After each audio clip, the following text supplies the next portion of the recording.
Good day, everyone. Now we're going to discuss the case of LITA Enterprises Inc.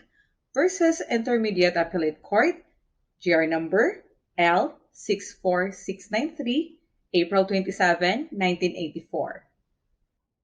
Facts of the case. Sometime in 1966, the spouses Nicasio Ocampo and Francisca Garcia, herein private respondents, purchased an installment from the Delta Motor Sales Corporation five Toyota Corona Standard cars to be used as taxi cabs.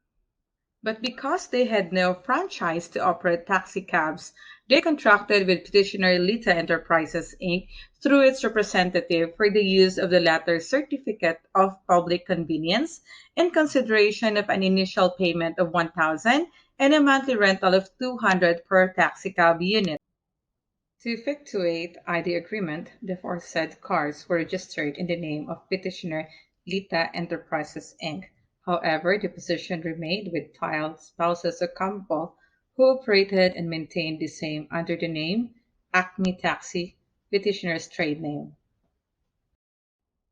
About a year later, one of said taxi cabs, driven by their employee, Emeterio Martin, collided with the motorcycle, whose driver, Florante Galvez, died from the head injuries sustained therefrom. A criminal case was eventually filed against the driver, Emeterio Martin, while a civil case for damages was instituted by Rosita Sebastian, viuda de Galvez, heir of the victim, against Lita Enterprises Inc. as registered owner of the taxi cab and was adjudged liable for damages by the CFI.